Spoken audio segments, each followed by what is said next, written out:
This harbor is very fine, and we gave it the name Le Beau-Port.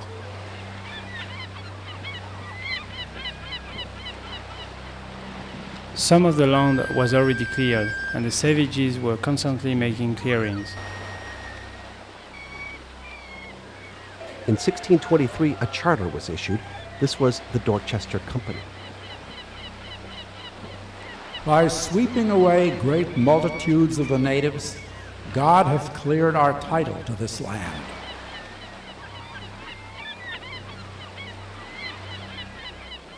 I don't think there's any question that the seas here were, right up to the shore, were absolutely steaming with marine life. You know, in the 1800s, Gloucester was the fishing capital of the world, and world renowned. If you wanted to be a fisherman and be the best at it, you came to Gloucester. See this? This is the ice company. Look at all the boats tied up to get ice before they go out on a trip right here. See all the boats tied up there? Nothing. See the Gloucester house over there? There used to be 3, 4, 5 boats deep all along the Gloucester Harbor coast. There's no fish out there anymore, so there wasn't any choice. It had to become a tourist town, which it always was to some extent, but more and more so. My children went to the Gloucester schools, and the city of Gloucester needs this hotel. We need it now. A serious plan would have said, yes, let's have a hotel. We want a hotel. Let's have it somewhere where it doesn't have an adverse impact on the neighborhood. The developers coming in and building these beautiful hotels, beautiful homes. I just love that hotel being down there. The hotel will help to revitalize Main Street and bringing in some of their guests there, and we've seen that already. You're looking forward to what? The Cabana Boys. You know, as we look at the development and the sorts of things that are taking place, the condos and the hotel, and what happens with that is that a sense of culture is lost. You can build anything you want here. Conform to the present zoning. I've come to the conclusion that the biggest threat to our commercial fisheries in Gloucester, it's warm water, stronger storms, accelerated sea level rise, and more heat. Are the oceans dying? That is a question that would have seemed incomprehensible to most of us in this room not very long ago. You're under the docks all the time, constantly working. And if you just start neglecting that constant maintenance, then the properties begin to decay, and then it's just a spiral down, and that's what we're seeing.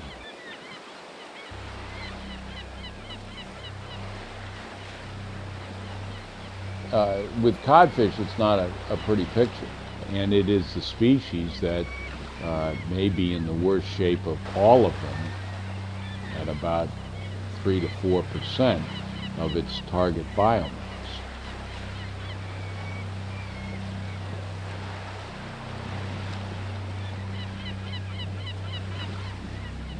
And the measurements we're doing right now are good, but they could be improved somewhat.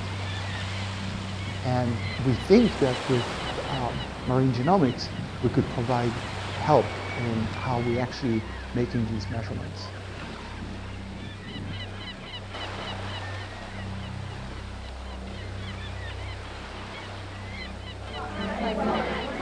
One, 2, 3.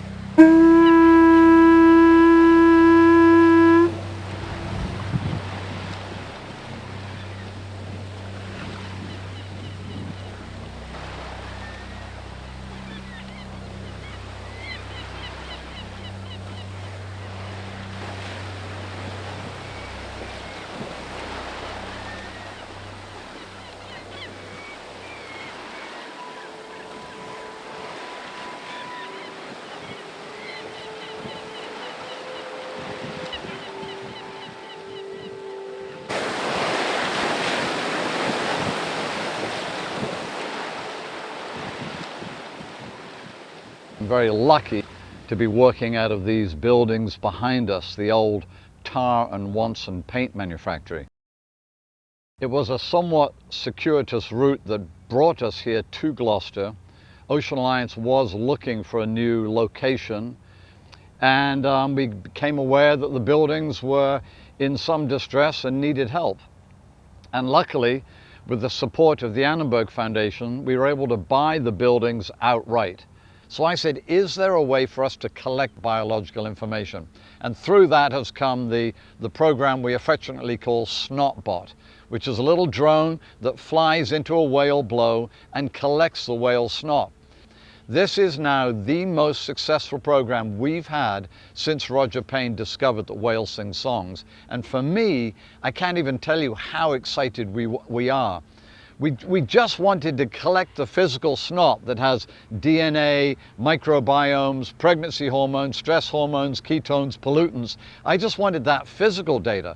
But guess what? The drone is also getting photogrammetry. We can measure the size of the animal. The drone is also getting photo ID. We can say, is that animal Ian? Is that animal Fred? And also, we're getting behavior. We can look at how the animals are interacting because we're above them and looking down.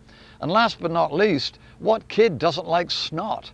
The education outreach here has been incredible. We've got so many kids now interested in whales and drones and oceans, and technology and innovation is in our oceans because it covers 71% of the planet. The phytoplankton on 71% of this planet are the primary driver of our ocean's health. 2 out of every 3 breaths we take come from the oceans. They're not coming from the rainforests, okay? And basically, the phytoplankton is driven by the sunlight, which is it's just like the plants on the land, and then the zooplankton eat the phytoplankton, and so on. And I must say, you know, we couldn't ask for a better sort of hot point on the ocean grid, if you like, to be doing this type of work. With Gloucester's inner harbour, with Gloucester's outer harbour, and of course I feel we live on planet ocean, not actually on planet Earth. And I think humanity's future is in our ocean. And you look into the future, all the opportunities that are going to be in ocean commerce, ocean mining, ocean agriculture, drugs. The future of humanity is in our oceans. And I really think Gloucester is well positioned, not just for the region, but for the whole future economy, to be a real pivot point. And we're very excited to be part of that whole process. I don't think we realize how well positioned we are, and that's one of the reasons that Ocean Alliance came to Gloucester in the first place.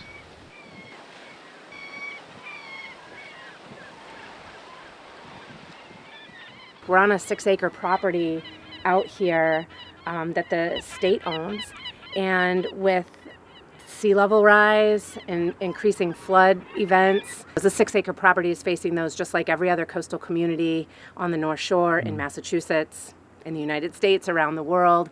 And so we're really looking across teams of researchers and talking with our stakeholders about what the most relevant research we should be doing. We're preparing in the city of Gloucester municipal vulnerability preparedness plans, looking at how we're vulnerable in Gloucester and what do we need to do to strengthen, toughen, harden ourselves in preparation for the impacts of climate change. If we look at the coastal flood hazards data layer, and then we click on the Massachusetts coastal flood risk model, we can see flood projections for 2030, 2050, and 2070. These are at the 1% annual exceedance probability. That means there's a 1 in 100 chance of this level of flooding happening or being exceeded in any one year. We see Western Avenue, the Fort, here we are at Harbor Loop, along Rogers Street, to the State Fish Pier, East Gloucester, and Rocky Neck. This is the 2030 1% flood projection. In 2050, we see that same area, but now we've gone across Rogers Street up to Main Street over here. We see some deeper areas around the State Fish Pier, a deeper area on Rocky Neck. And then when we look at the 2070 projection, we go even further. That 1% chance has a deeper flooding into Main Street and neighborhoods along Western Avenue and the State Fish Pier. In Gloucester, we have 760 homes with 1,300 people living at 6 feet. That's about $30 million worth of property. So if the seas rise 6 feet, we've got 1,300 people who are going to be impacted. That's not with a storm or with storm surge or waves on top of that. So we're looking at significant impacts in Gloucester at great cost. And so we have to be prepared. What's the vulnerable infrastructure? Newell Stadium, the high school, the wastewater treatment plant, Stacy Boulevard. Are they vulnerable to a 6-foot rise in sea or a 10-foot rise in sea plus a storm? Absolutely. So here we can see the 1% annual exceedance probability, or the 100-year flood projection for the high school and the water treatment facility in Gloucester for 2030, 2050, and 2070 projections, with the darkest blue color being 10 feet of water. 2 years ago, we saw at the high school, all those cars that were moved down to the high school that went underwater. The Great Marsh, which begins here on the North Shore in Gloucester and moves further up into New Hampshire. The Great Marsh is a wonderful sponge that absorbs stormwater, but we've built up to the edges to it. You know, as the seas rise, as beaches move, as wetlands move inland, when we build up against them, then they'll have nowhere to go and they flood.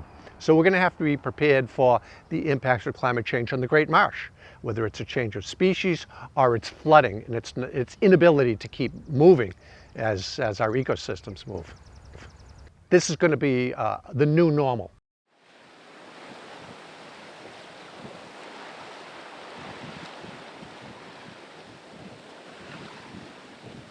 It was the joint stock company of the Dorchester Company Adventurers which begat the governor and the company of the Massachusetts Bay Colony in New England.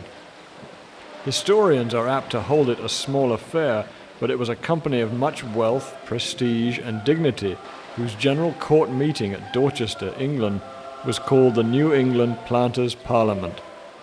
Colonies, as other conditions and states in human society, have their warrant from God's direction and command, who, as soon as men were, set them their task, to replenish the earth and to subdue it.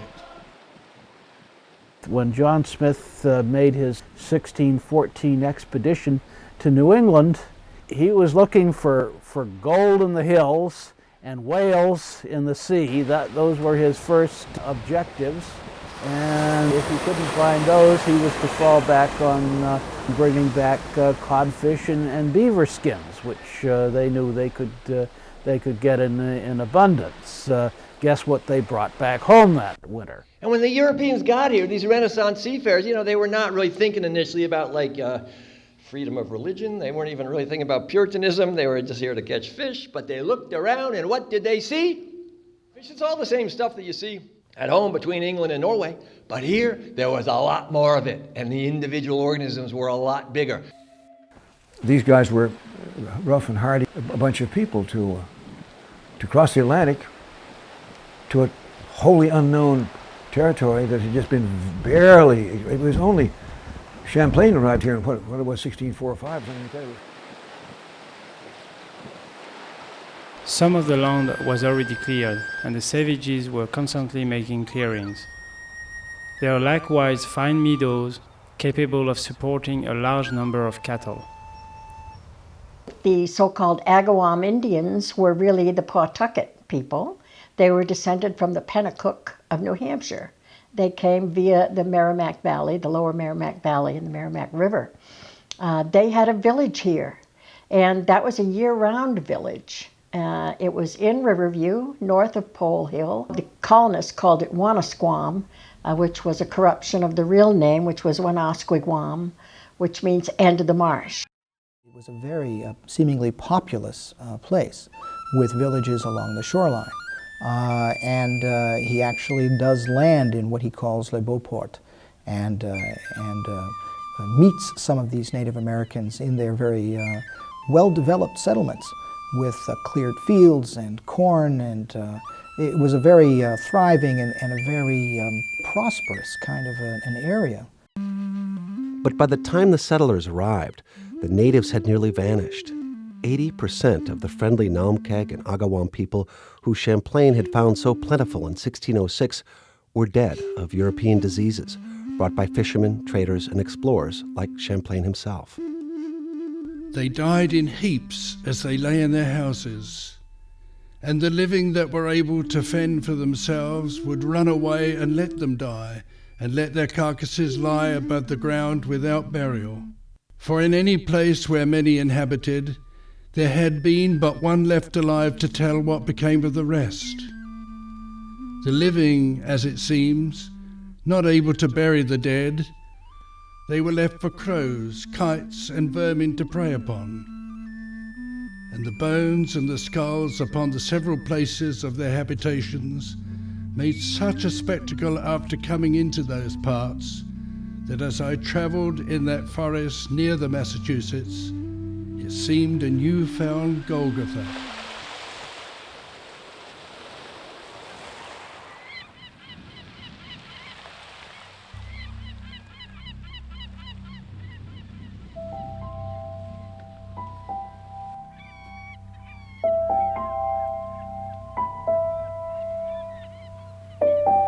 I come here, I feel like I'm coming back to my roots.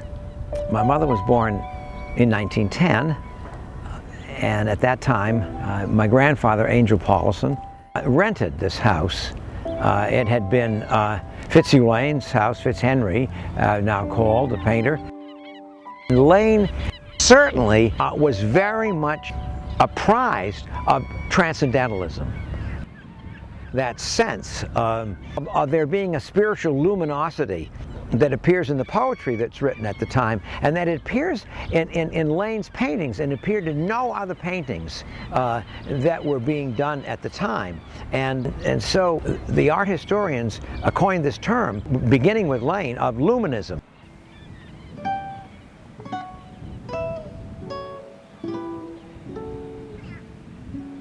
He designed and had this house built for him to live in and as a studio, and worked in this studio. It gave him wonderful views, and it situated him in the center of Gloucester. But when my grandfather rented it from the owner at the time, it was he and my grandmother and their children, and my grandmother actually operated a boarding house here. And I have a photograph of the entire family sitting on Greek Easter on April 14th, 1914, in front of this house with my mother at the age of 4 and her 2 sisters. There were dozens and dozens of houses here, which were lived in by fishermen. You did get a really astounding view of something that's practically disappeared now, which was a very intense sense of a working waterfront. Because when urban renewal came to Gloucester in the late 50s and early 60s, pretty much the working part of this neighborhood and all of the infrastructure was taken down, along with all of the houses that surrounded the Fitzhenry Lane house. And a very intense, powerful, thriving, ethnically diverse neighborhood was destroyed by urban renewal. The poet Charles Olson called it renewal by destruction.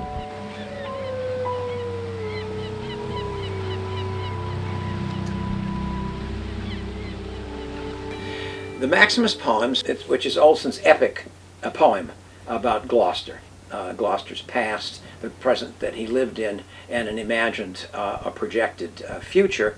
There was the dimension of history, the dimension of reality, the dimension of Olson walking through the world and through Gloucester in those poems, the dimension of Olson walking on Dogtown. The Dogtown poems come out of his walks on Dogtown. And at one point in the Maximus poems, he says, "Turn your back on the city," and he faces toward Dogtown, and begins to write about Dogtown in greater depth. Dogtown was interior. It was the interior of Gloucester. It was the prehistory of Gloucester. It was the unconscious of Gloucester. In Dogtown, Olson saw the origins of the world. He went back to the very core of Greek mythology in Dogtown. And in the Dogtown, he quotes actually the Theogony, in which the origins and the genealogy of the gods is traced. And the first letter from Dogtown begins with a quotation from the Greek to a very mythical story, a myth of Gloucester, the story of James Merry, who was a sailor who, drunk one night, went to Dogtown to wrestle with a young bull, to show off to Gloucester how masculine he was. And the young bull killed him. And when people went up the next day, they found Mary's body gored by the bull. What that meant to Olson was not only the actual story of Mary, but the myth of the human person against the force of nature. It reminded one of the bullfight, which is both actual and has a mythical dimension. And it is a kind of story of origins in terms of the symbolic value of the bull of Minos in Crete, for example. And Dogtown also was a place where early settlers, there was an actual settlement in Dogtown. So there were people living there. They were living close to the land. They were living off the land. They had, in some cases, not a lot to do with the people who were living on the waterfront. So he was fascinated by this separate community that was related to the larger community, but was self-contained. And actually, toward the end of the Maximus poems, he writes that Gloucester has become like the USA. That Route 128 has brought indeed something to Main Street, change. That tourism is now turning Gloucester into a destination. That the kinds of boats you see in the harbor more and more are motorboats.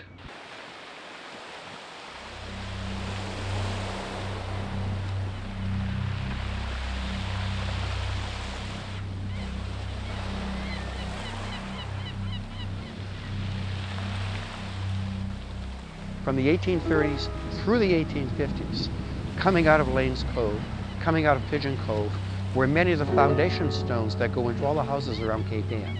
And the shipping log showed us that, you know, a ship would be loaded in Lane's Cove and go over to Gloucester for the day, and take foundation stone out and come back for another load. This whole scraping away of the landscape exacted a very big toll on Cape Ann.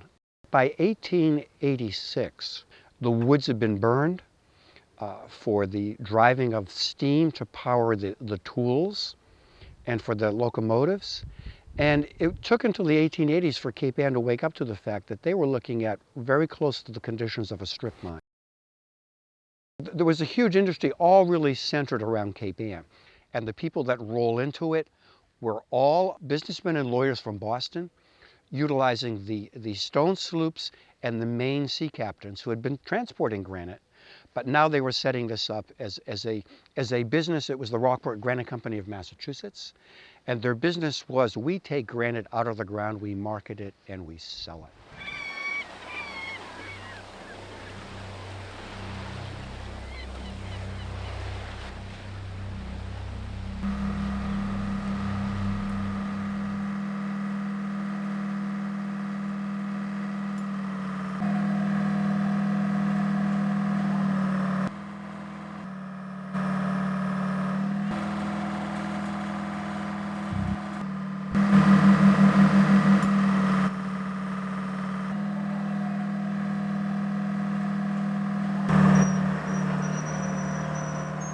I went to college after high school, not because I knew what I wanted to do, but I got exceptionally good grades and I got a scholarship, and I saw that as an opportunity to leave this town and, you know, be able to go out on my own.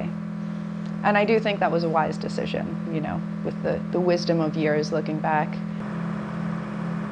If I was underneath the burden of, you know, $80,000 of debt, I would definitely regret it. I have a number of friends who have to make very important life decisions based on the fact that they owe so much money, and I've always had the freedom. I stuck it out and I did it, but when I got to the end of that 4 years, I was done with academia. I had started doing stonework and I had started doing carpentry, and it brought me great joy. I make these amazingly sophisticated templates at my house with hand cut with a what are those called? Oh, X-Acto knife. It's very fancy. So I put it on, I trace the number, and then you start in the middle and you basically carve yourself out a channel in the middle.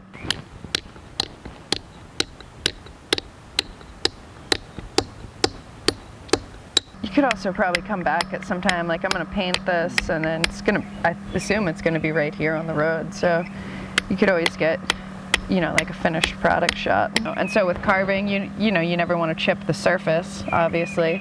So I use 2-pound hammer, which prevents me from hitting it too hard, and I have little baby chisels. Yeah. And so, I mean, it's a world apart from, like stone shaping, like you've seen me do at the quarry. That's like, it's a lot more like brute strength. It's a lot harder on my body. Like I can do this all day long and feel fine. But if I have to square stones, square blocks all day, I feel it. And that's also like one of the reasons that I kind of cultivated this skill, because I get paid really well to do it. And the impact is far less severe than other chiseling on rocks. It's like it's totally, I mean, it's like rock carving for ladies. I'll just be the first to say it. It's what? It's rock carving for ladies. Like this is what a hammer's supposed to be, and then this is the little lady version.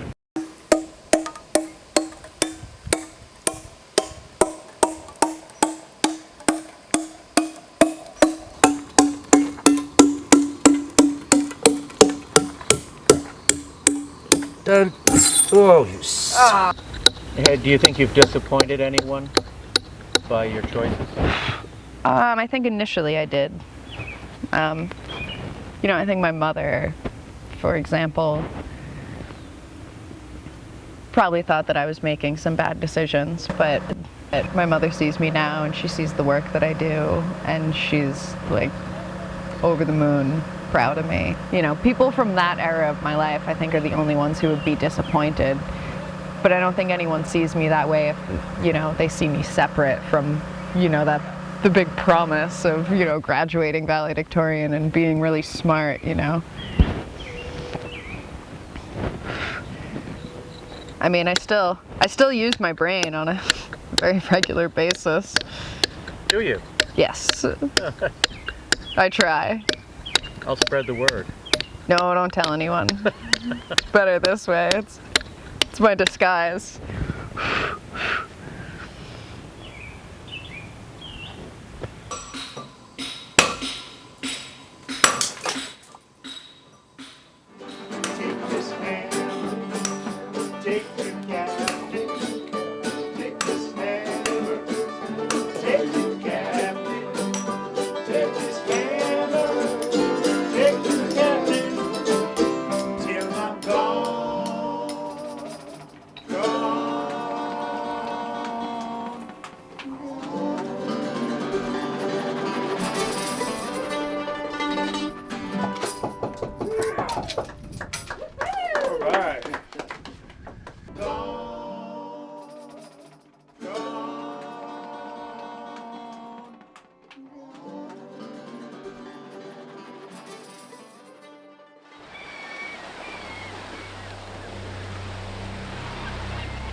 Gloucester, Massachusetts, hold on to my soul, like the red flag at the end of the greasy pole.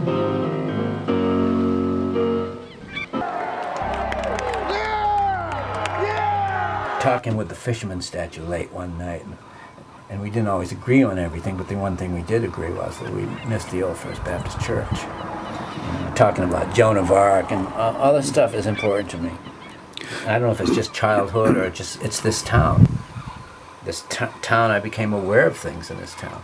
How was your father related to this church? Well, he was the minister. When he came for his audition Sunday, we were stuck on the other side. The big bridge hadn't been finished yet. We were stuck on the other side of the cut, and he was supposed to be in the pulpit. So he was a little bit late for that one, for his audition. But, it's Gloucester. When I preached that Sunday, I talked about, how he would write his sermons on Saturday night, and then watch Gunsmoke. and how I used to stare at him till I could see a halo over his head, stuff like that, But, I grew up in the church. That was my childhood. I didn't know anything different. My mom was in the choir sometimes. I was in the junior choir here. But, Louise Ellis, when I see these old bulletins, and every Sunday she's singing. She must have started singing in the church when she was in high school. And then, we moved here and she passed away, and I went to the funeral home over here, and I talked to somebody from the church, and she kind of filled me in on a lot of stuff. She had Alzheimer's and stuff when she was in her last days, and she was having a tough time, but she could remember music. The music, you can remember the music. What did they do with the church? I don't know, probably just big rubble. They saved a couple of the stones, and they did stuff with the stones, but they broke all the stained glass windows except for one round one, which if you go into the church on Gloucester Avenue, they have it on some kind of a table, but it was up in the air, like if you're looking at the minister, it's behind there. And behind where the choir is, it was up there. But that's all they saved. I don't know if they saved old Bibles and stuff like that. Probably not. Why did they tear it down?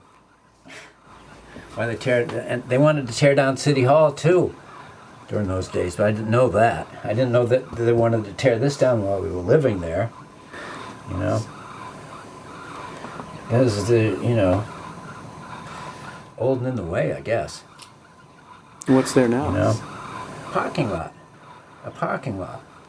And the parking lot seems tiny compared to this, And then the Moose Hall was on the other side. And the Salvation Army was across the street. Standing in that parking lot and having the feeling of the baptismal pool and hearing the choir and all of this stuff, it just comes rushing back to me. And that's all gone. It's all bottom line and money, money, money. That's it. You think it'll work, the hotel? Hotel? I don't know. They hope it will save Main Street because, it's like every main street in America has been, losing since the malls came in. And now that they're, the malls are losing because everybody's sending away for stuff. But, maybe it will bring more people in, and maybe they'll go into the restaurants. Maybe they'll buy a book. Maybe they'll buy things. That's what they're hoping. That's going to change Gloucester. Already has. See, that building is just converted to 3 units. This new building they're building here is going to be 3 units. See the building up on top? That's also owned by Beauport LLC. You never read that in the Boston Daily Times, but piece by piece, the gentrification should be complete in 5 to 10 years. When I was fishing, I was able to see back in the 70s and 80s the end of a very important and full fishery, and just see it transition into a less and less,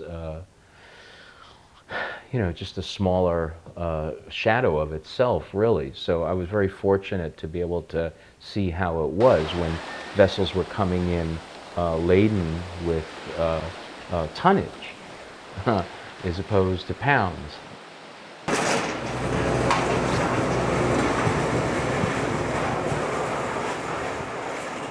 do something. We should do something to find out what we're doing and be proud of who we are. There is no lost soul unless you make it lost. There was too many fishermen that were lost, and yet their strength should be, their family strength is should what make us keep living and going forward and saying to those families, they didn't lose in vain. We have fishermen, we are strong, we have the fishermen's, the memorial fishermen's statue, we have the fishermen's team, the fishermen's church, we have everything else, but what we have is the fisherman's soul, the heritage of our waterfront, our working waterfront. This whole island started on fishing.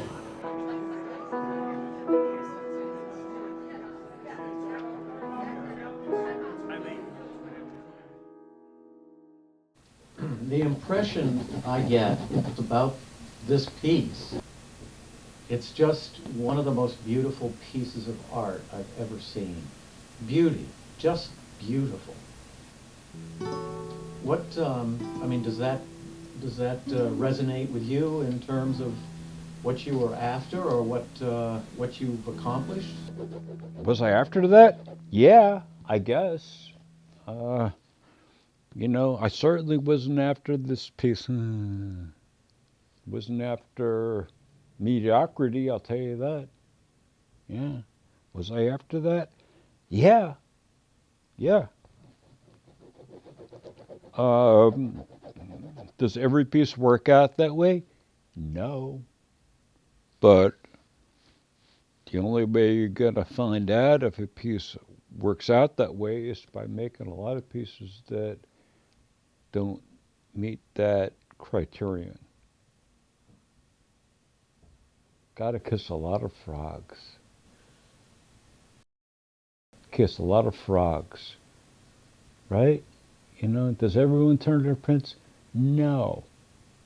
But if you kiss one frog and it doesn't turn to prince and you go back in your hole,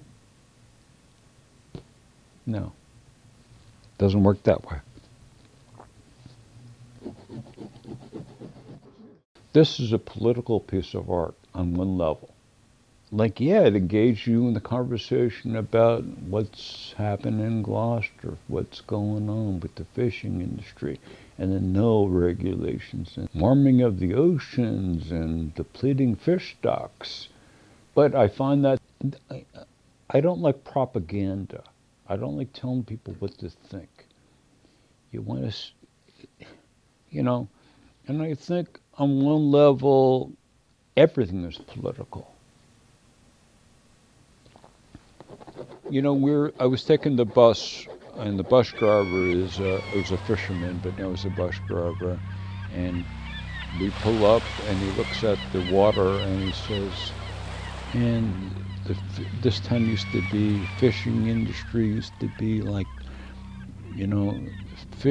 fishing has gone the way of the dinosaur in Gloucester.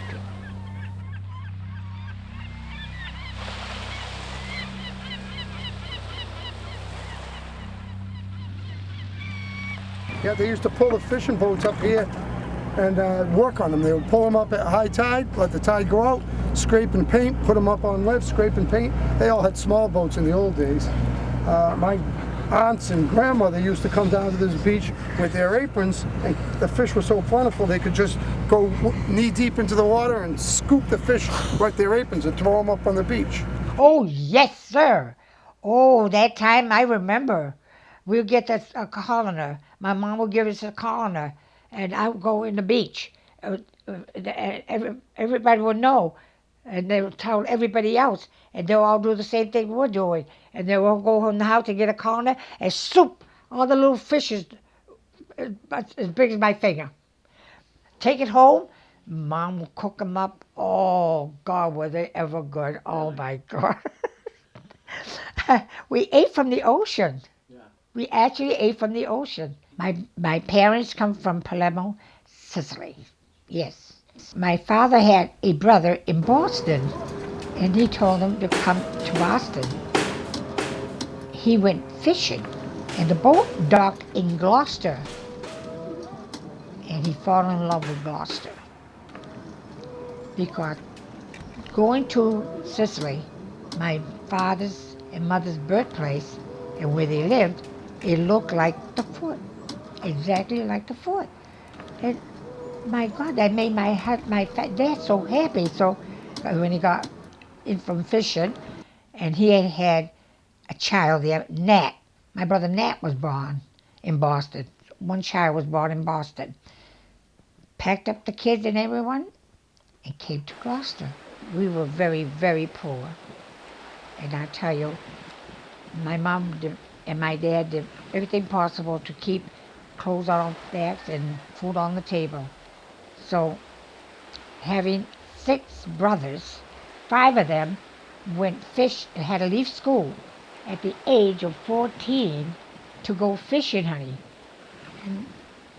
And they're never hardly home when you give birth, or weddings, or anniversaries. I was home just for one baby. I had 2 boys and 2 girls. And he wasn't there. I didn't really know who my father was until I was about 5, and because he would come home for 2 days and then he would leave for 2 weeks, so we really didn't form a bond. And I remember waking up early one morning, and he had come home during the middle of the night, and I didn't know. And I saw someone in my mother's bed, and I thought it was her, so I jumped into bed and said, "Mom," I went to give her a hug, and it was my father. And I started crying, and I ran out of the room, and I ran into the bathroom where my mother was, and I jumped up on her lap, and I remember saying, "Mom, that man is here. That man is in your bed." And she started laughing at me, and she said, "That's your father." And so that's what sticks in my head. Boy, that's the most. That was my introduction to my father. So it was really up to your mom. It was. She handled everything. I was only 8 years old when my sister Helen was born. 2 years later, every 2 years my mom would have a baby. 2 years later, Kathy, that you met, Kathy was born. She was a 14 birth, 14 pounds. My dad had to go out and get a bigger basket. We used to have small baskets to put the babies in. He had to go and get an extra large basket to put my sister Kathy in it. Yes, and we go on. I took care of them since the day they were born. And I love taking care of kids. I love it. She was a wonderful mother. And she was a caretaker for a long time. She did it for a job. She was a licensed CNA. She got her license at 68 after my father died. She went back to work. So she got her license and did home health care until she was 84. So she took care of the elderly while she was the elderly. I'm a certified nurse's aide, and I took care of babies and older people, and I loved it. That's you on the left, right? That's me and my special child. How do you mean special child? She's a Down syndrome. A Down syndrome. In the picture That's her. Here. Yes. And who is the other woman? Who's it look like? Is that Gina? That's Gina. Yeah, she wrote a book. For the love. All about her and Serena. Oh, so this is Serena. Hi, Serena. Favaza. Grace's daughter. Right? Yeah, that's me. So Serena loves art, huh? Yeah. And she feels that she's just like her brother when you do your art. Yeah. And she has done all different modalities. She's worked with sea rocks and sea glass, and she's done some sculpting. She's done acrylic painting. She's done some watercolors. Everything has come out really well. So I don't think you have a favorite. What do you like to do the best? My mother's jewelry. Your mother's jewelry. Did you make that? Yeah, I made this. With what? Jewelry. My mother loved that. Be happy. Your mother's jewelry? Yeah, my mother's jewelry. Oh, it's beautiful. Thank you. That my mom had 14 birds. I was the 11th child. The older one was this Vito. Oh, my sister Vincy, my Sammy, Joe, Tommy, Mary, and I was born there. I was born at 2 Fort Square, down the fort. I love the fort. 1928, March 1928. I've had a wonderful, wonderful childhood down that fort. I don't think the younger generation would ever have a childhood like I had, like the people down the fort have. Well, they didn't stop having their children because at that time they didn't have television. So, oh, cheating, I'm terrible. That's going to be televised, oh my God. But that's the truth. We would go down Pavilion Beach. That was our playground, and our mothers knew that we would be safe at Pavilion Beach. Then when we feel that it's time for us to go home, we will go home and Mama will feed us. And I tell you, it was just a great, I mean, consider it. We were so poor, and we didn't know we were poor. We were happy.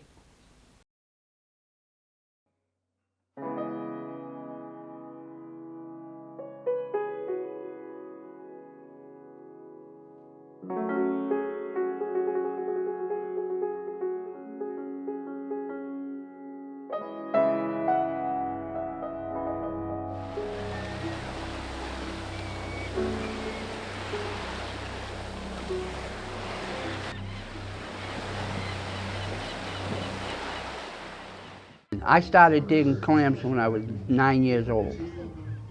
My dad was a commercial clam digger. On the weekends, we'd go clamming with him. Back then, you could shuck clams in your cellar. And I started shucking clams when I was 6 years old. So we'd go digging, we'd come home, we'd go down cellar until supper time, go up and eat supper, go back down till bedtime. Yep, my mother was half Indian, my father's Portuguese and Indian. And my daughter, Shiloh, she digs even today. She just had a baby 3 months ago and she's down there digging with me again. I dug until I was 7 months pregnant, and then my belly got too big, I couldn't bend over no more. And when I had her, I took 3 months off, and... Hi, Maze. Hi. Went back, and now I'm back. Wow. Yep.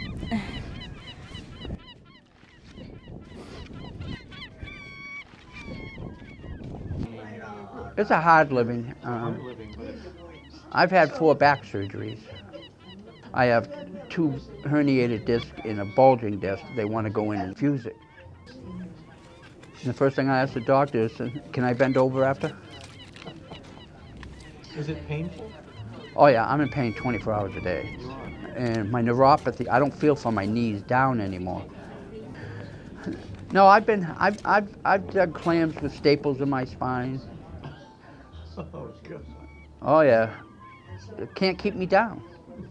If I can bend over, I'm going to bend over. No, nobody pays my bills. Right. So will you retire? When they carry me off the clam flat.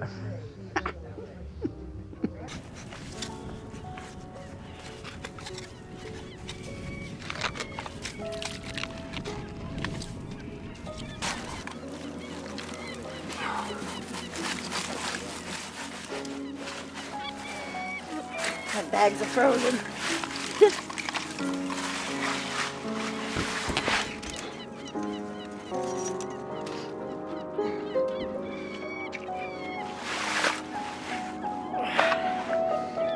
That's a good one. How much does that weigh? This one's probably 25, 30 pounds.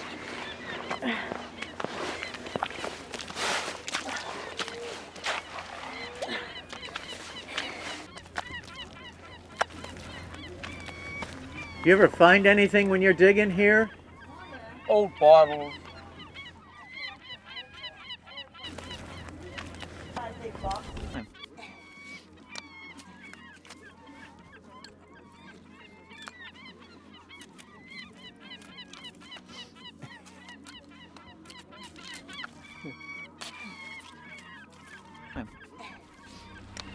Come all you bold fishermen, listen to me, and I'll sing you a song of the fish in the sea. Yea, ho, little fish, don't cry, don't cry. Yea, ho, little fish, you'll be a whale by and by. You go to fish school and you learn from a book how not to get caught on that fisherman's hook. Yea, ho, little fish, don't cry, don't cry. Yea, ho, little fish, you'll be a whale by and by. And there's 7 other verses to that, which is pretty lucky because I have a 3-year-old daughter at home and I can get to sing that to her every night with my wife, so it's cool. What boat is this?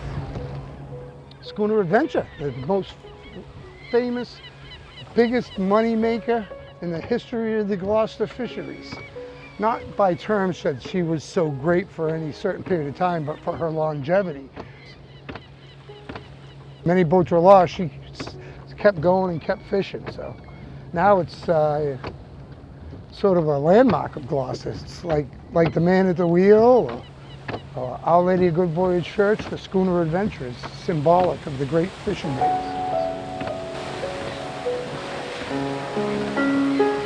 And they've done a great job restoring her. It's just such a majestic vessel. You know, you feel that old-time schooner days when the harbor was dotted with schooners like that. We had the ship going 13 and a half knots, which is the fastest we've had her in 2018. And then when we depowered by 1 sail, by the second largest sail, we're still going 11 and a half. So it's awesome out here today. We're having a good time. The crew's getting a really good exercise. The Adventure was a highliner of the fleet. It made more money than any schooner vessel out of Gloucester. And the captain at that time was from Newfoundland. His name was Leo Hines, and his nickname was In and Out Hines. And he had so many trips in and out. He was just bringing in tens of thousands of pounds of fish all the time and unloading them up in Boston and going right back out again, just keeping the boat going. And that's what they fished for. They made money. Leo and Adventure would land more fish than probably any other sailing vessel in American history. That was pretty dangerous sometimes, dropping those dories. Drop them on one side and steam along a while, and then we drop the other side. Each tub of trawl had 550 hooks. We usually only set about 3 tubs. Each tub would take about an hour. The 3 tubs would be about 3 hours pulling it in. But when they'd first start, you know, the tide would be running, the current would be running pretty stiff, and it would take them a little longer. But as the tide slacked up, they do it much faster. Well, as soon as the first dories got aboard, of course, they start dressing. Because you had 30 or 40,000 pounds of fish would, you know, take about 2 or 3 hours to dress them all down and get them iced down. Well, they never get much sleep anyway in the summertime. You'd get up probably 1 o'clock in the morning to bait the trawls. That would take 3 hours. Fish all day long and get them back aboard. They'd have to dress the fish. And then you'd get 3 or 4 hours sleep. It was a sort of a challenge.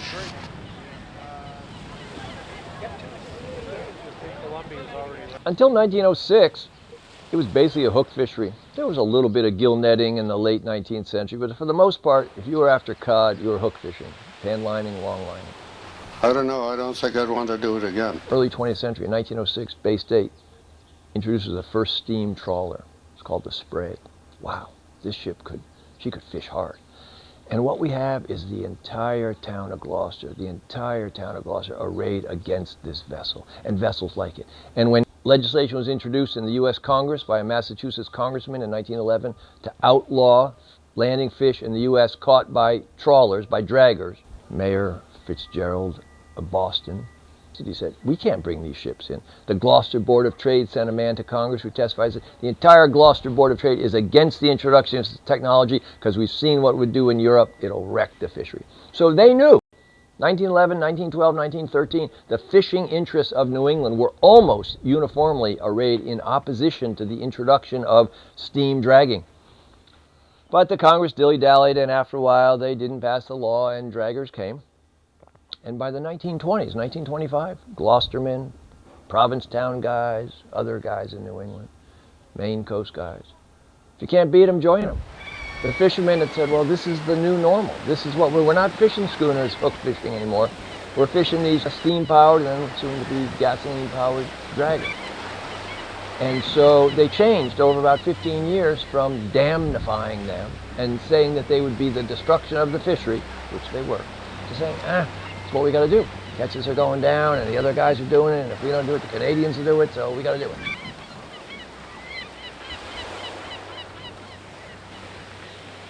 When the war broke out, they took two of my grandfather's older sons.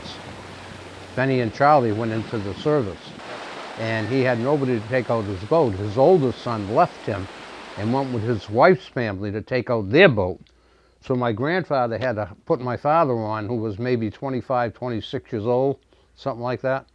And what happened was they were fishing for redfish at the time. That was the big going fish during the war. They were using the ocean perch for the services. And there was an abundance off of Maine, like Mount Catcher's Ledge and up that way. So anyway, what happened was there was a crew of 5, and they had fished for like 36 hours non-stop, loading up the boat with redfish. So my father gave one of the crew members the wheel and said, okay, let's go home. But an hour later, he fell asleep. The boat hit the rocks up in Mount Desert. The boat was a wreck, but the crew was all saved. The story is my father hid up in Maine for a week. He was afraid to face his father because they had no insurance. And it wasn't until his brother came up and got him, his brother Benny, said, look, Gramp said it's okay, come on back home, we're going to build a new boat. And that, when my uncle told me he went to, and I remember him telling me this, we went to the bank, he went to the safe deposit box, and he took out $10,000 in cash. Went to Story Shipyard, he slapped the money on the table, how soon can I have a boat? Exact words from my uncle. He said, I think we can build it right away. Within a year, they built a new St. Rosalie. That was in 1947 or 48. I was only 7 or 8 years old, but I remember my aunt smashing the bottle against the bow. They're going into the river, and the whole family was just all excited and all lit up because we had a new boat.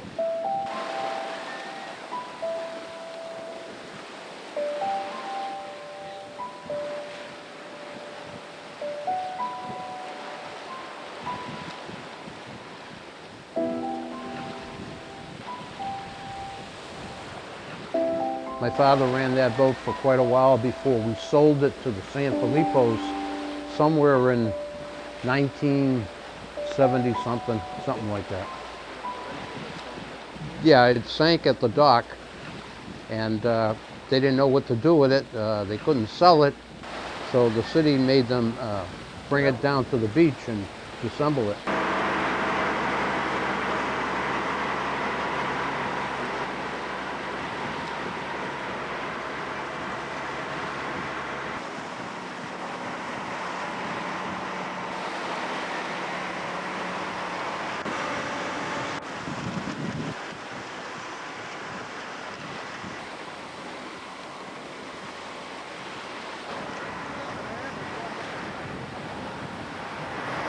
This was the last one that was built in Essex? Yeah, one of the last, according to the paper, 47, the last one built in Essex.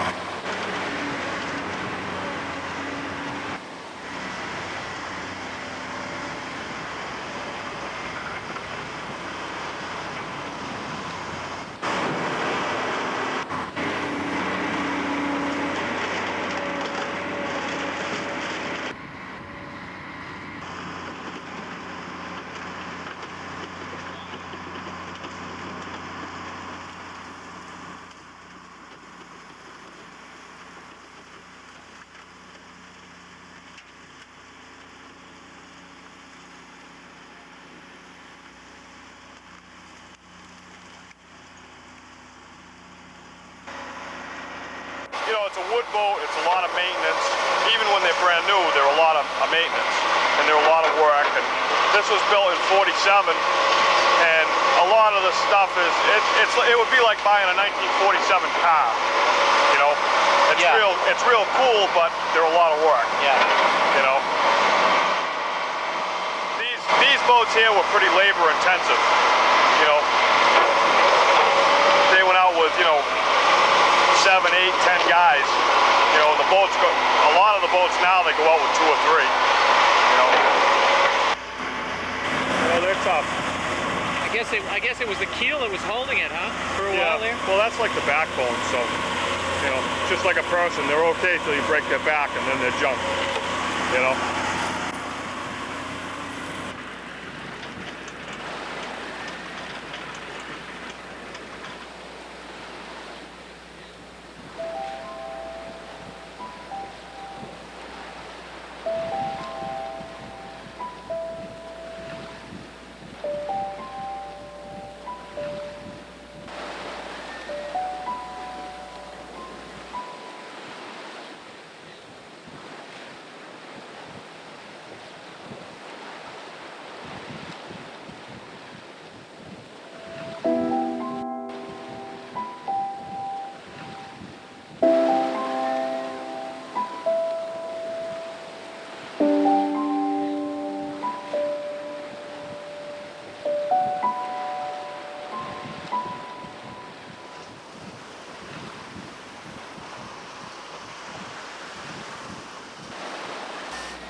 I left my home so long ago now that I would not recognize my own face.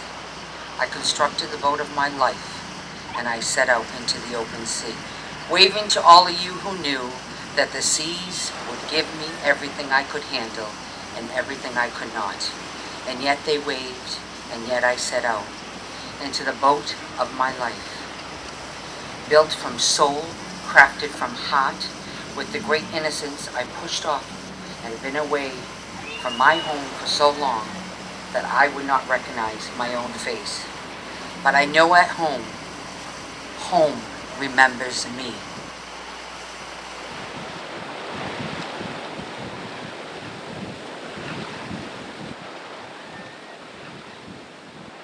The Magnuson Act of 1976 was meant to Americanize the fishery. This was the time in which our nation and many nations in the world imposed the 200-mile limit. So the federal government would control the waters surrounding the nation out to 200 miles. In part, this was to get rid of the Russians, to get rid of the East Germans and the other countries that were out there fishing these big ships 3 miles off Nahant. You know, it was crazy.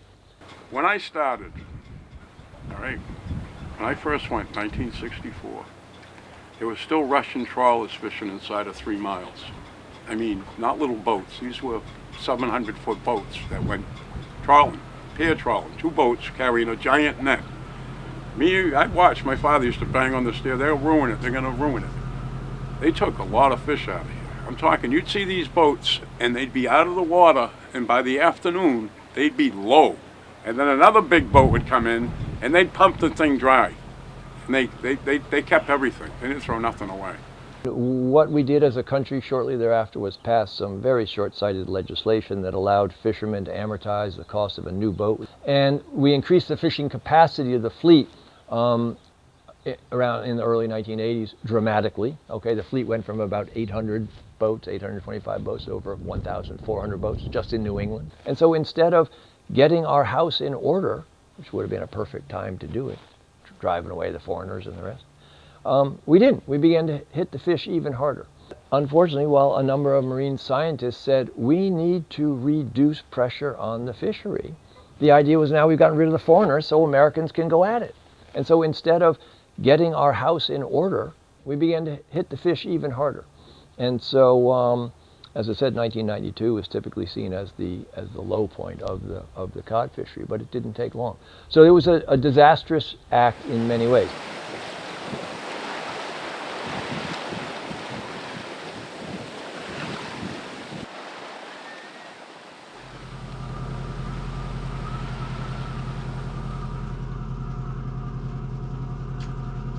I don't think we'll ever be able to ramp up the fleet again. Even if the stocks come back, the technology is has gotten so you can harvest so much fish so quickly that I just don't think the stocks could ever take more boats fishing unless they change how we fish. I'd love to see more longline boats because I think it's a great way to fish. The longlining is generally you're only going to catch certain species, cod and haddock primarily. You can't really fish a ton of hooks to catch thousands and thousands and thousands of pounds at a time. So you're doing it just one at a time. And they're all coming up alive. So if an undersized fish comes up, you can unhook it and release it and watch it swim away. So I just think it's better for the stocks. You're not taking out as much at a time. The fish are all alive. And you do think that longlining is a more sustainable way? It's less efficient? Yeah, it's way less efficient. One fish at a time. It's so labor intensive, nobody really wants to do it anymore. But you have a nice quality fish, they come in alive. I noticed when I went out with Peter, the most upsetting thing I saw was when the fish come in and get rolled up on that reel. They're just getting crushed. I mean, it just was horrible to watch that. Yeah, I don't know. I don't really I don't know a ton about dragging. I've never done it. I don't agree with it. That's where the efficiency thing comes in. It's definitely the most efficient way to harvest fish. Does it have an effect on the bottom? I think it does, and I think you're rolling things over and killing stuff, and I wouldn't say that it's great for the bottom. I think they've come a long way with technology, and there are some doors and nets that don't scrape the bottom quite as hard.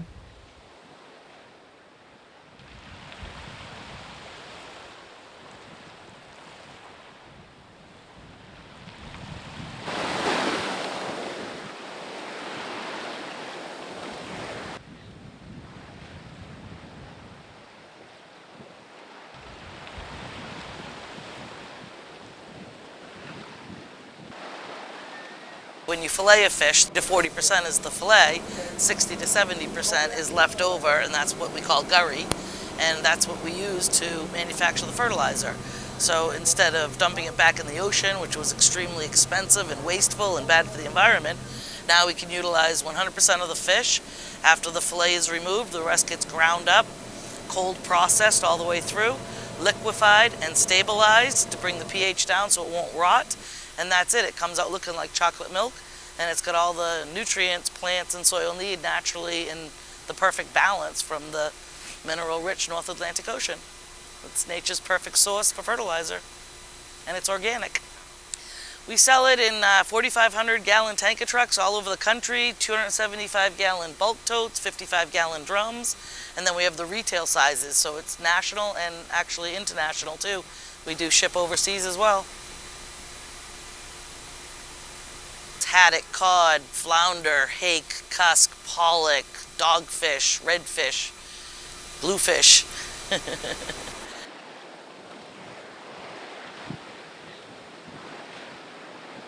I don't know why they don't open up a fish hatchery. You know what I mean? Why you got chickens and you don't have enough eggs, you hatch eggs, you open it, you know. We'd never have enough eggs if we just walked around and picked the chickens' eggs off the street. You know what I mean?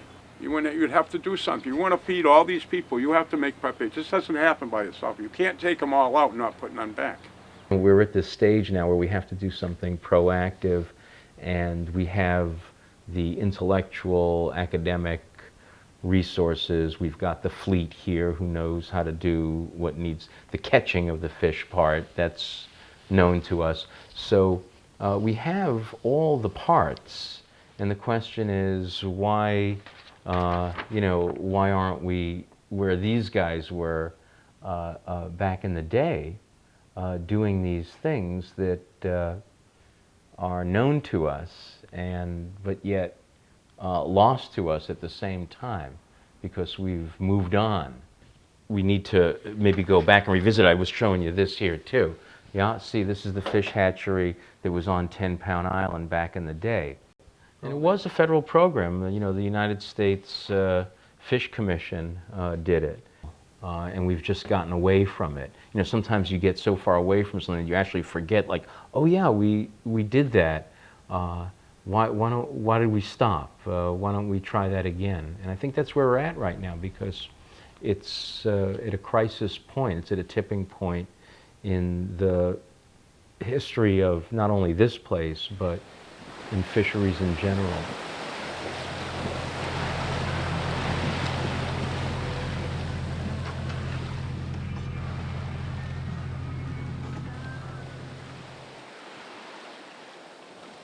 My family were all fishermen, you know, my father, my grandfather, my brothers, my uncles.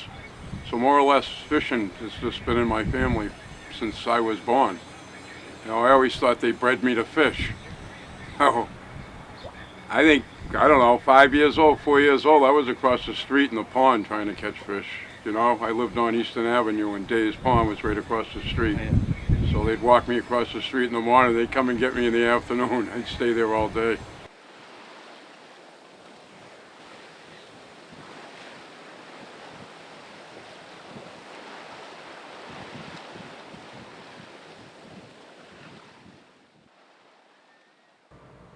As we're thinking about building up and development, what are we going to replace the precious culture that Gloucester has enjoyed for so many generations with?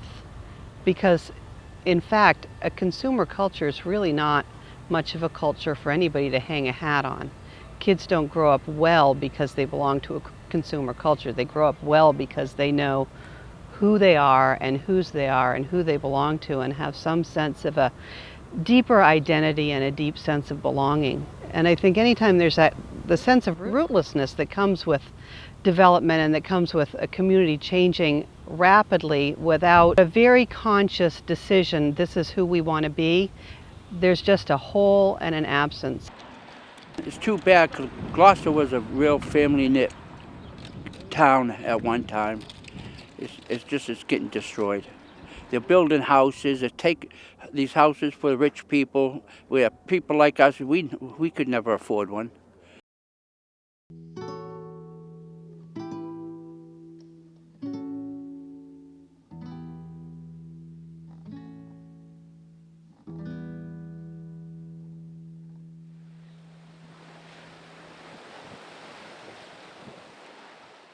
And this boat wasn't much money, it was $9 grand, but when I bought it, it was all rotten. The stern was all rotten, the sides were all rotten. I just saw the boat, the doors, the net rail, I jumped, you know, a bigger boat, I'm gonna take it. Put new ribs in it, 26 on one side, I don't know, 14 on the other. All new planks from the water line, a little below the water line, all the way up to the rails. I built the whole back of the boat. Built about a half of this boat. It took me almost 2 years to get this boat right. My grandfather, I bet he did the same thing. I bet you my grandfather bought a junky boat, come to Gloucester, fixed it up, and went fishing.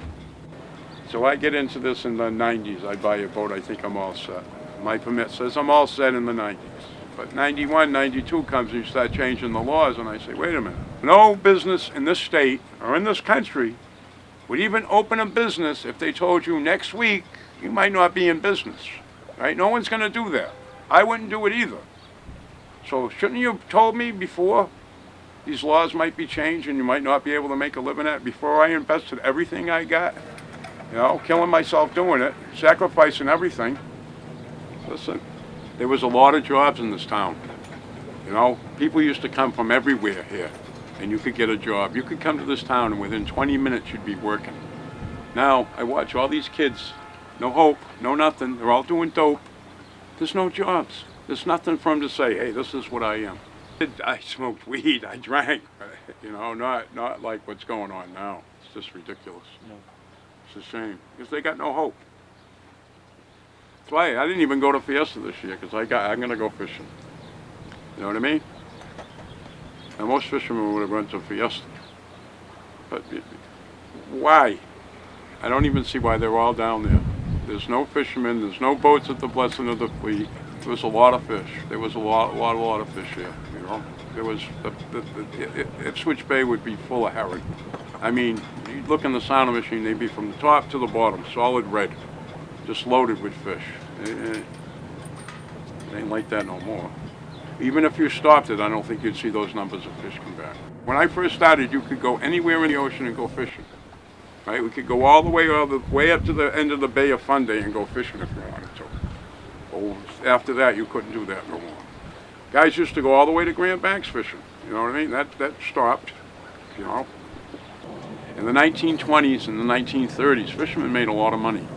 You know, you can go to the graveyard and you can look at the stones they built. And you got to say, where'd they get this money? And they went fishing. It's all fishing boats, all statues of saints.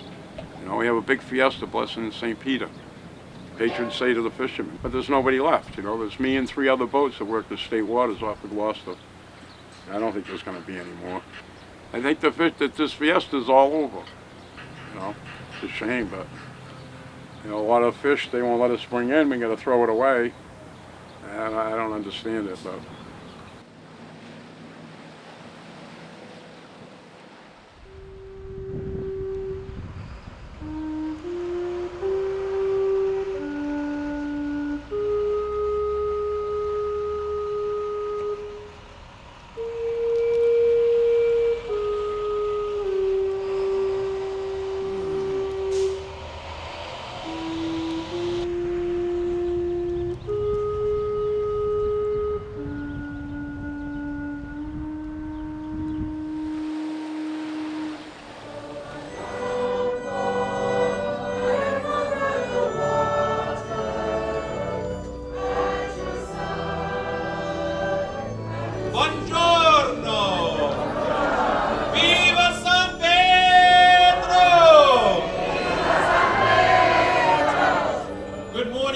And what a joy it is for us to come together as a community, as followers of Jesus, to honor one of his first, St. Peter, apostle and patron of our fishermen.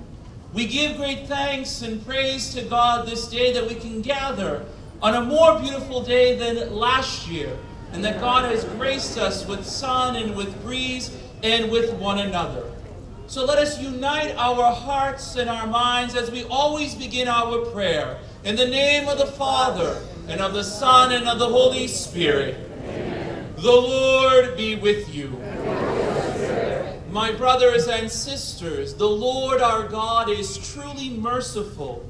When we approach him with our hearts contrite and humbled, he offers us his forgiveness and always extends his hand in friendship.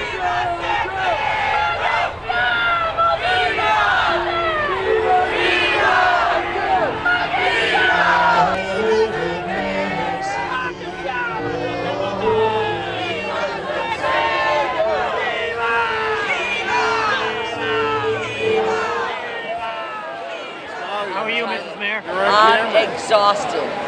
Thank you to the Gloucester fishermen. We had over 80 pounds of fish. We had over 40 pounds of shrimp. We had over 40 pounds of Modiga steaks, over 40 pounds of sausage. We had over 15 pounds of mixed spaghetti, Nayalini, and meat sauce. We had over 30 pounds of potato string bean salads. We had over 24 pounds of cleaned lobster. I made seafood casseroles, everything you can think of. And I even made a gluten-free for my friends. I did gray sole on the bottom, I did a seafood in the middle, and gray sole on the top with some little seasoning so she can have a lasagna with gluten-free. Yep. And everything is gone. Everything. Tiramisu's, the dessert, everything is gone. You didn't save anything for me, huh? Except the mess. Honey, I'll cook for you anyway. Hey, Sergeant. You know I love to cook. Chef, I thought she was gonna walk. No, I can't move. He's the boss. You don't walk. Oh, dude, that's a whoop from last.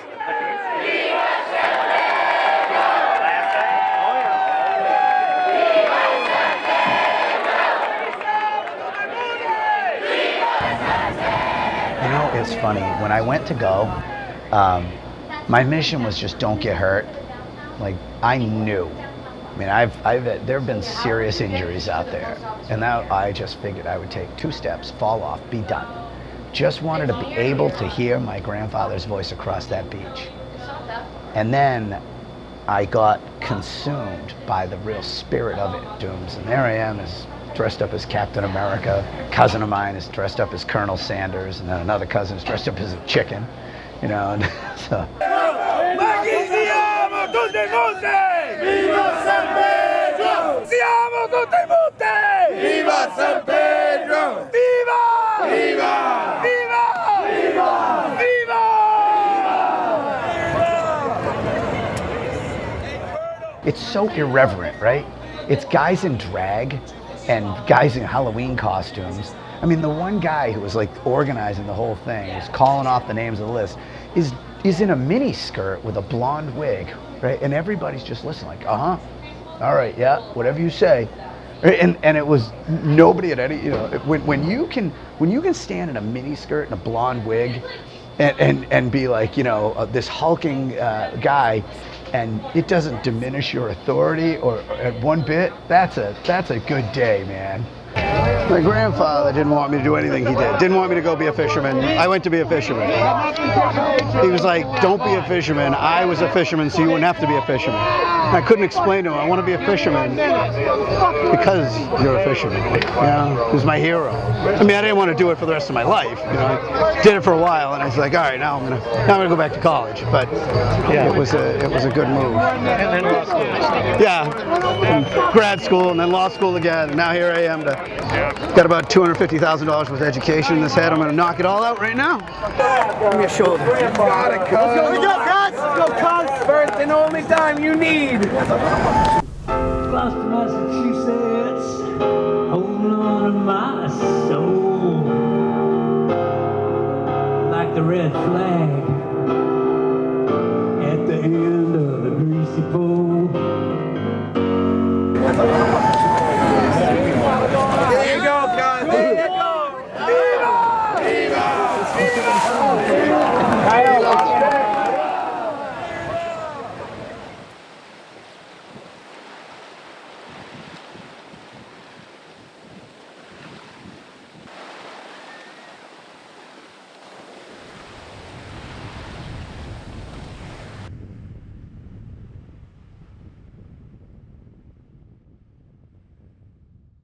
Well, I was sitting here yesterday on this very bench, and I saw what I thought was a dog walking down the sidewalk, and he looked really friendly. So as he got closer, I said, hello, and he came up and put his head right here, and I patted him, and then he climbed up and sat next to me, and we just sat here for a while, and then after a while, he wandered away. A man came by from this way, and he saw that the coyote had been right next to me. And he said, oh, ma'am, you should be careful. That's a coyote. And I said, that's a coyote? I had no idea.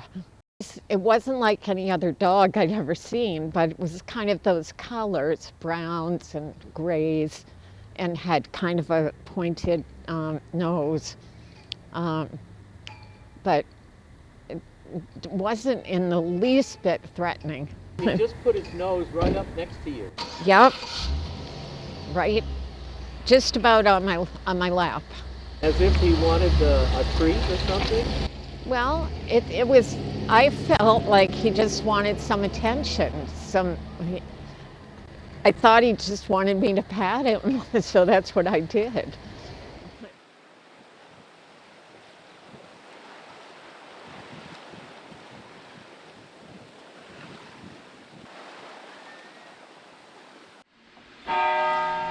The government programs came into Gloucester in a pretty big way.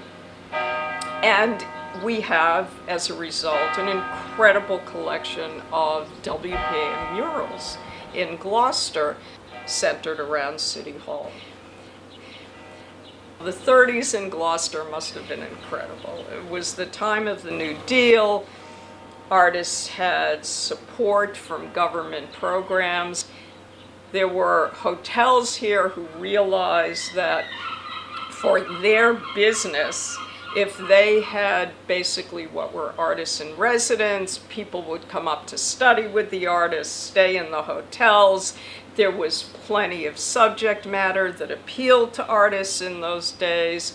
The schooners, the fishermen. It was extremely picturesque in terms of industrial subject matter, and of course, as we all know, in terms of beauty and natural subject matter.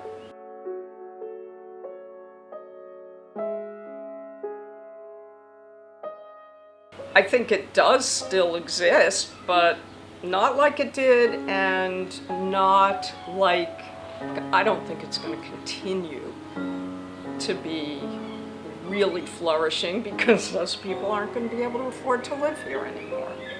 And that, to me, is really sad.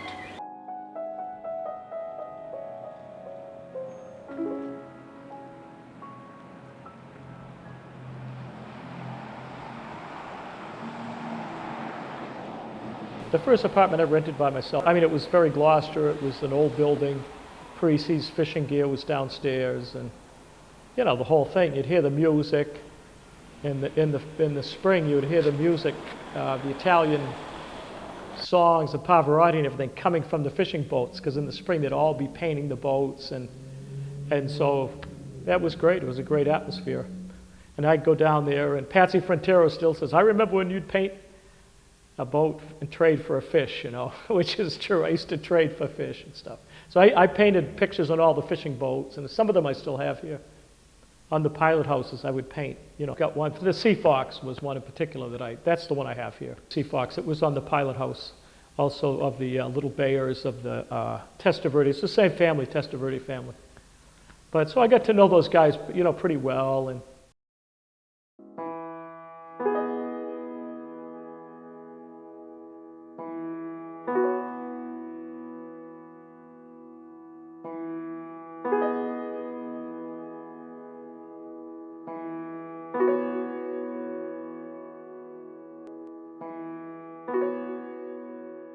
and my bedroom was on the top floor, so I could get up there, stick my head up. I had a little ladder, and I would climb up and look out the skylight. At 4 o'clock in the afternoon, I could see all the boats coming in.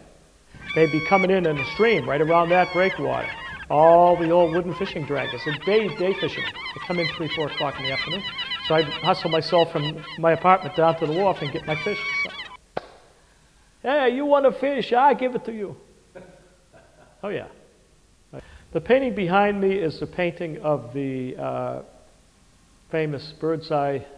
That building had something that very, very, you know, unusual in that unique, very unique setting. The setting was unique. The way the light would hit it in the afternoon, because when the sun went down and it illuminated that this whole back side of the building turned orange, really, in that orange light, because it was painted white. It just glowed like this. I would walk over there sometimes just to look at it. Couldn't believe that orange glow coming off of the white stucco. So it was, to me, it was, you know, it was pretty amazing.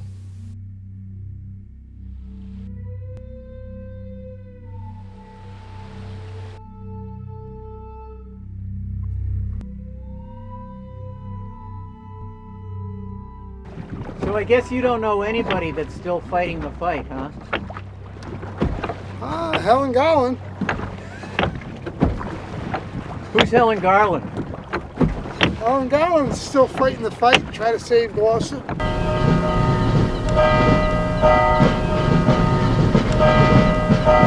My late husband, Joe Garland, wrote numerous volumes about Gloucester. In The Fish and the Falcon, he tells us the Battle of Gloucester took place on August 8, 1775, while the British Army was surrounded in Boston Harbor by Washington's young army. He loved this story, and the fact that right here is where the Falcon, over my left shoulder, where the Falcon was waiting, and they made the big mistake of going into Gloucester. Little did Lindsay know that Gloucester had established a crack militia responding to the alarms of church bells and cannon fire, greeting the exposed British landing parties as they came ashore, facing withering fire from the militia.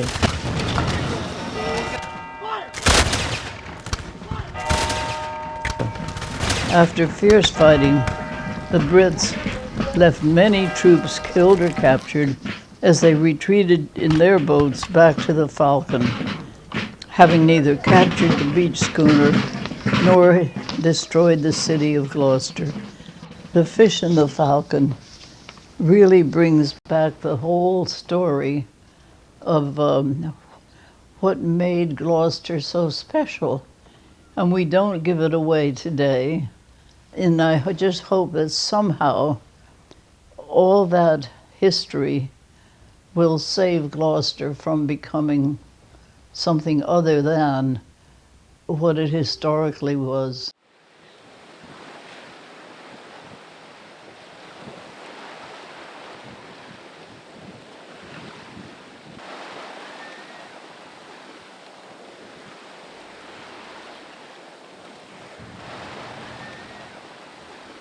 The famous story about Blackburn, Grace Alphears ran into some real bad weather. So Blackburn got assigned to a man named Thomas Welch as dory mate. And they come out into some weather and they got lost at sea. A winter squall came with a snow as thick as tar and cold northeast wind. And they couldn't find the schooner. And one of the things that could happen is that the dory can become lost in the fog, lost from the vessel. So the vessel knows where the dories were set, and they can go back and forth over those grounds to try to pick them up. The men can try to row back, or if there's a wind, there's a little staysail in that dory, try to get back. That happened quite often, and especially that particular year, I believe it was late 1800s. There was the year that the Grace Alphears lost Blackburn, that 209 men were lost, 17 vessels with all hands. It was a tough year for storms. Every day they've got to row. They're rowing, trying to row towards land with tides pushing them back, with weather pushing them back. And the land they try to get to is Newfoundland. Newfoundland is sparsely settled. Even if they land, there may not be any people that can help them. And eventually, Blackburn's doryman dies in the boat. He's dead in the boat. Blackburn now knows there's not two men to control the boat. What he does is he puts water over his fingers, freezes his hands on the two oars so they'll never be lost.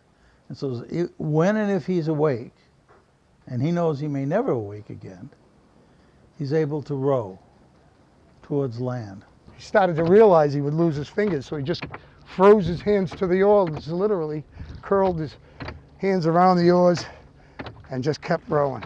I mean, how many people could do that? Just put your hands on an oar and say, this is it, you know? Just going to keep rowing till I mean, it seems them fishermen back then were pretty rugged guys.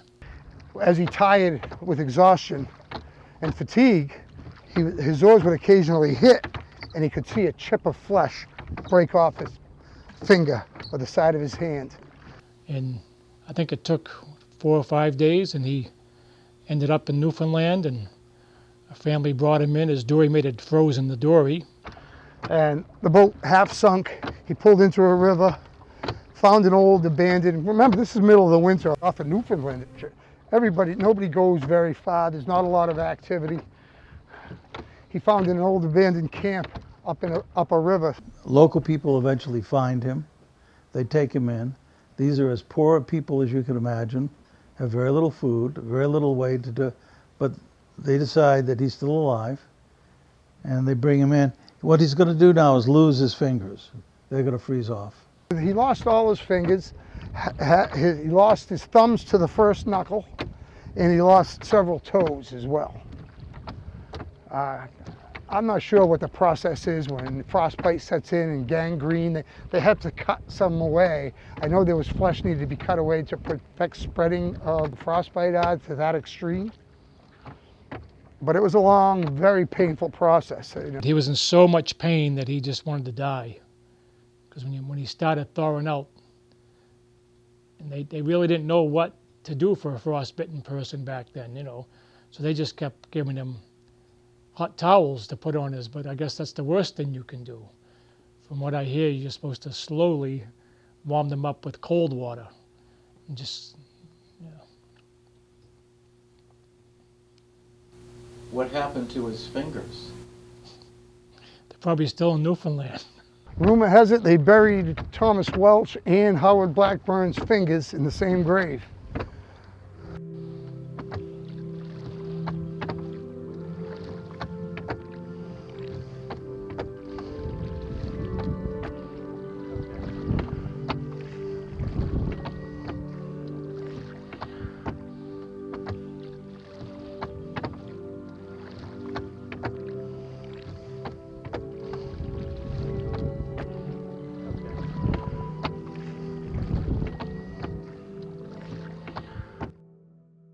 So when he gets back to Gloucester, he becomes a hero. I mean, this is an unbelievable story.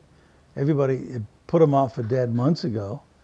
And his doormate, of course, is dead, but now he's alive, and he's going to come down and he's going to run a bar on Main Street in Gloucester, and the bar's still there.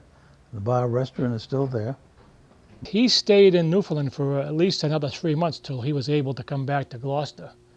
They had to amputate his toes and fingers. All he had was thumbs left, and then the people in Gloucester rallied around him and raised some money so he could open a little tavern, which he did, which is still in existence today.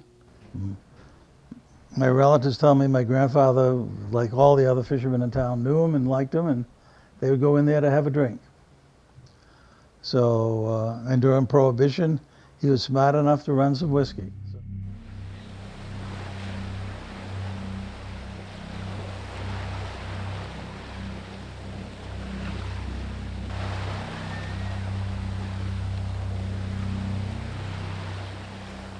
Ten years ago, we had 200 boats in our commercial fleet. Now we're down to 60, and it's getting worse every day. And the worst part is, none of the younger kids want to go fishing. They're discouraged because of all the quotas and the restrictions that NOTO has placed. If you was a father of a kid growing up in the city and you was looking at what's going on, I don't think you'd try to convince your kid to go fishing. Tell them, go to college, get a degree, and go work for NOAA. You might as well be on the other side of the fence. You can't beat them, join them. The science, in my opinion, is a major problem. And the major problem is we don't believe that their science is correct. But under the law, we're screwed. They put in restrictions, but somehow or another, according to their science, our cod is not coming back, if you believe their science.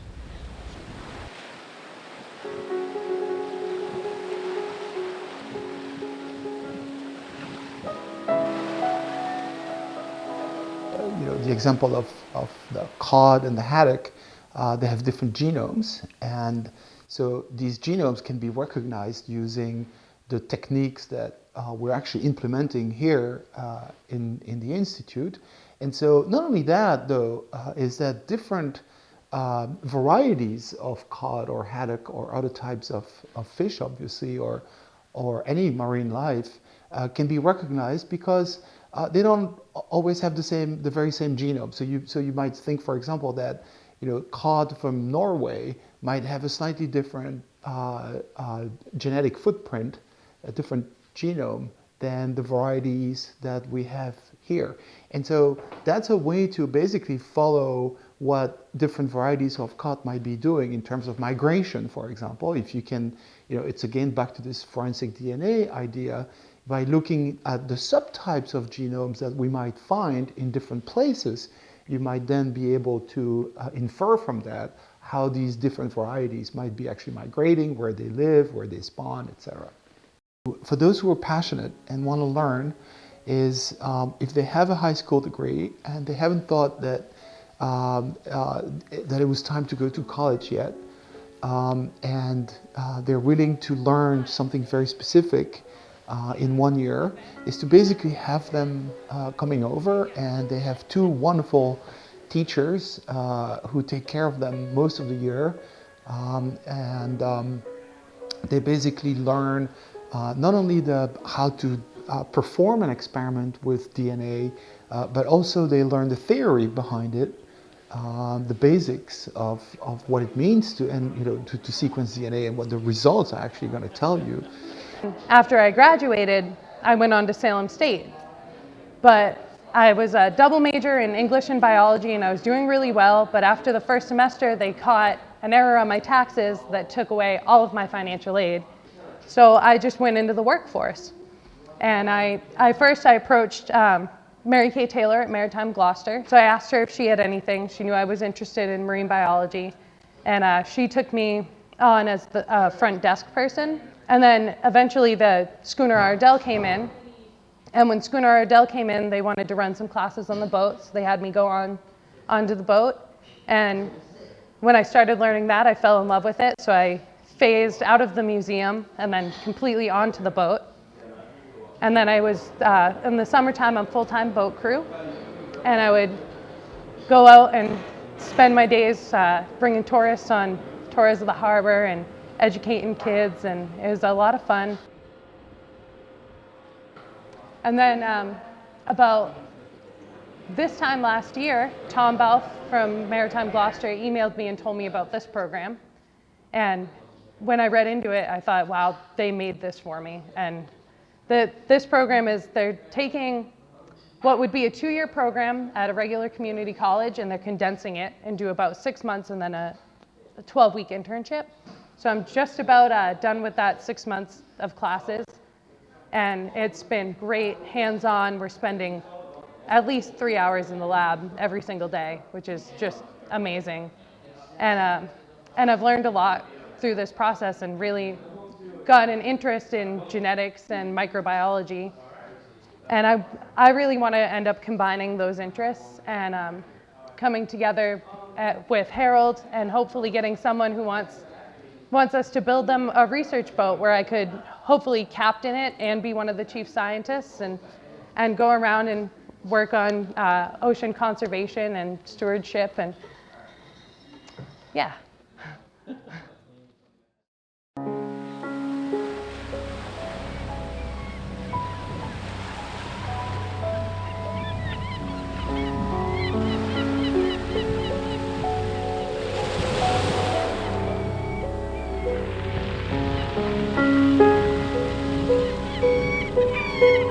This morning, the ravenous sea reaches way out over the shore and pulls back again, powerfully driven to contain itself. I hear the haul of water over 100,000 stones. Oh, the sound of longing. Hush, rock, hustle, huddle, huddle, hush. The crockery and surge, water taking the shape of stones.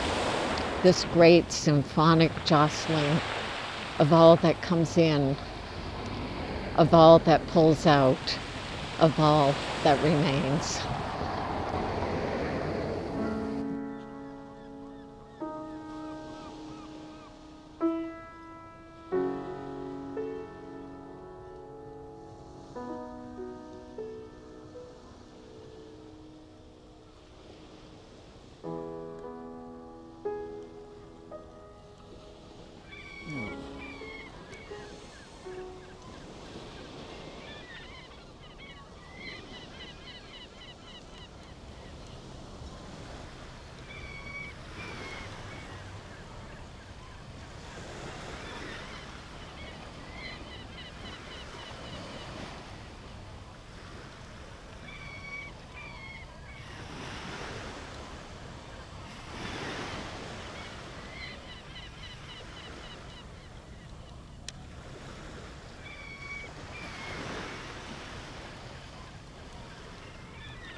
Hmm.